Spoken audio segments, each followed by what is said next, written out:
Good evening friends, welcome to study space. आपको पता है कि हम पढ़ रहे हैं फूड एंड न्यूट्रिशन। हमने उसे लगभग कंप्लीट कर लिया है। 2-4 टॉपिक बचे होंगे, वो हम आपको करवा देंगे। ठीक है, अब हम जो नया टॉपिक स्टार्ट करने जा रहे हैं वो स्टार्ट करने जा रहे हैं टेक्सटाइल। ठीक है, टेक्सटाइल में हम देख लेते हैं इंट्रोडक्शन इसका क्या क्या हमें पढ़ना है एक बार, यानी कि टेक्सटाइल का सिलेबस। ठीक, चले फिर स्टार्ट कर लेते हैं। आज हम करेंगे सिर्फ सिलेबस का डिस्कशन। आगे जब जो वीडियो आएंगे उनमें हम बात करेंगे इनके डिटेल के बारे में। ठीक है, ये है इसकी इंट्रोडक्शन क्लास। आप कह सकते हैं कि ये इसकी इंट्रोडक्शन क्लास है। चलिए स्टार्ट कर लेते हैं। देखिए, टेक्सटाइल आपको पता है, आपको बताने की ज़रूरत नहीं है कि टेक्सटाइल हमारे जीवन में कितना इम्पोर्टेंट है। टेक्सटाइल का यानी मतलब वस्त्र विज्ञान से है। ठीक है, और वस्त्र हमारे जीवन में कितना उपयोगी है आपको ये बताने की ज़रूरत नहीं है, सामाजिक दृष्टि से भी और सुरक्षा की दृष्टि से भी। ठीक, जब हम आगे इसकी शब्दावलियाँ पढ़ेंगे या फिर इसके बारे में जब डिटेल जानेंगे तो हम आपको बताएंगे। ठीक है, इसकी उपयोगिता की बात आप सभी को पता है। बिना वस्त्र के तो हर इंसान अधूरा है ना। वस्त्र की खोज भी तो इसीलिए की गई, सुरक्षा की दृष्टि से। हमें मौसम से जितनी भी परेशानियाँ आदि से हमें वस्त्र से ही सुरक्षा मिलती है। तो वस्त्र का धीरे धीरे कैसे विस्तृत रूप सामने आया। टेक्सटाइल वस्त्र विज्ञान। ठीक, जो हमें इसमें पहला पढ़ना है, पहला जो टॉपिक पढ़ना है हमें इसमें, वो पढ़ना है वस्त्र तंतु विज्ञान का अर्थ, परिभाषा, महत्व और ऐतिहासिक विकास। ठीक, इसका अर्थ के बारे में समझना है, परिभाषा के बारे में, ऐतिहासिक विकास के बारे में। Textile fibre science, meaning, definition,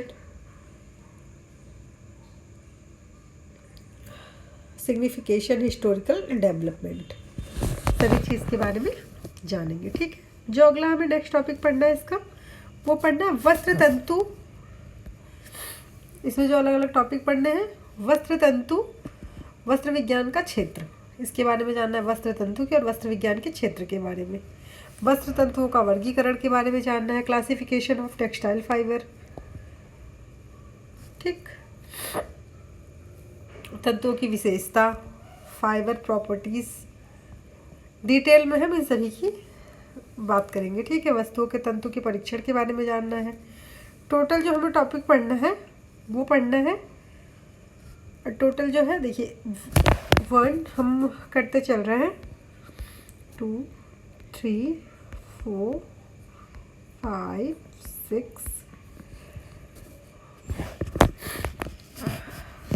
तंतुओं का वर्गीकरण के बारे में, विभिन्न प्रकार के करघों का अध्ययन एवं करघों की गति के बारे में जानना है, वस्त्र संरचना एवं बुनाई के बारे में जानना है, फाइबर कंस्ट्रक्शन एवं वीविंग के बारे में। ठीक, फैंसी बुनाइयों का अध्ययन, डॉबी, जैकार्ड, करघे व लीनो बुनाइयों के बारे में जानना है। ठीक, ये सब डॉबी, जैकार्ड, सिवलेस, लेपेट, इसकी जो फैंसी बुनाइयाँ हैं ये भी होती हैं, और ये करघे का नाम है। ठीक है, जो आधुनिक करघे हैं इनके विस्तृत नेम है ये। और देखिए, अतिरिक्त weft, Wharf, double cloth, pile, ये सब बुनाई के एक प्रकार है। बिना बुने हुए वस्त्र, फ्लैट, किस तरह बिना बुने हुए वस्त्र बनाए जाते हैं, इनके सारे, नीटिंग के फंदे द्वारा बुनाई, नीटिंग कैसे की जाती है, इसके फंदे से बुनाई आपने सुना होगा। ब्लेंड्स, आत्मसात होने वाला सूत्र, इन सब के बारे में हम डिटेल्ड पढ़ेंगे। ठीक, आज तो हम सिर्फ ये डिस्कशन करें कि हमें पढ़ना क्या है सिलेबस में। कपास तंतु, इतिहास, रचना और विशेषता, कपास के बारे में जानेंगे हम। ये सब के लीलन, ऊन, रेशम, रेयॉन, डिटेल्ड पढ़ेंगे इनके बारे में हम आराम आराम से। ठीक है, नायलॉन, पॉलिस्टर, एक्रिलिक, ये सब हमें पढ़ना है। ठीक है, आधुनिक प्रकार के कुछ तंतु, जो आधुनिक प्रकार के नए तंतु हैं उनके बारे में पढ़ना है। इनको सबसे पहले तो 2 भागों में विभाजित किया गया है वस्त्र विज्ञान को, टेक्सटाइल को। ये फर्स्ट जो है परिसज्जा भी, इसके बाद इसी के तहत परिसज्जा पढ़ना है। इससे बहुत क्वेश्चन आते हैं, मोस्ट इम्पॉर्टेंट है परिसज्जा, तंतुओं का रासायनिक पक्ष। ठीक, रासायनिक पक्ष से कैसे हम देख सकते हैं, रंगाई एवं छपाई, इसके बारे में जानना है हमें। बाटिक कला आपने बहुत सुना होगा, बांधनी आपने बहुत सुना होगा, टाई एंड डाई, धुलाई के सिद्धांत, ठीक, धुलाई के में प्रयुक्त उपकरण, वाटर के बारे में भी हमें डिटेल जानना है, कैसे धुलते हैं पानी से, पानी का क्या, शोधक पदार्थ, ठीक, क्लीनिंग जो एजेंट आते हैं उनके बारे में बात कर रहा है, धुलाई के अन्य प्रतिक्रमक व्यंजक, इनके बारे में डिटेल जानेंगे हम। दाग धब्बे छुड़ाने वाले साटिन सॉल्व रिमूवल के बारे में जानेंगे हम, कैसे दाग धब्बे छुड़ाए जाते हैं। सूती एवं लीलन के वस्त्रों की धुलाई एवं कॉटन की धुलाई, सभी वस्त्रों की धुलाई किस प्रकार की जाती है, इनके बारे में जानेंगे। रेशमी वस्त्रों की धुलाई कैसे की जाती है, ऊनी वस्त्रों की धुलाई कैसे की जाती है, सबके बारे में हम डिटेल चीज़ें जानेंगे, ठीक है। रासायनिक तंतुओं से निर्मित धुलाई कैसे की जाती है, जो रासायनिक तंतु से निर्मित होते हैं उनकी वस्त्रों की धुलाई कैसे की जाती है।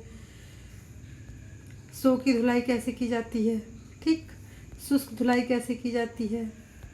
वस्त्रों में कलफ, नील देना क्या कहलाता है, नील देने से आप समझ गए होंगे कलफ क्या है, ठीक है। इसमें पार्ट 2 में जो है वो सिलाई के बारे में, सिलाई मशीन, वस्त्र का चुनाव, इन सब के बारे में हम जानते हैं, ठीक है।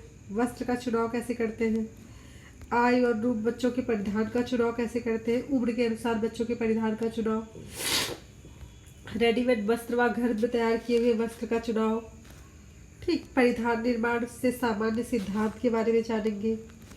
कटाई सिलाई करते समय ध्यान देने योग्य बातों के बारे में डिटेल पढ़ेंगे हम, ठीक है।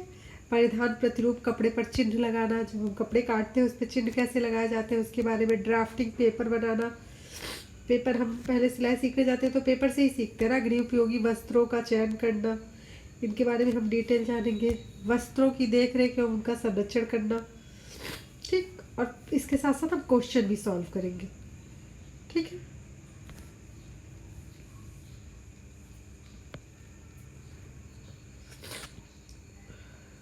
बस आज के लिए इतना ही, कल स्टार्ट करते हैं टेक्सटाइल, ठीक है, अच्छे से पढ़ेंगे।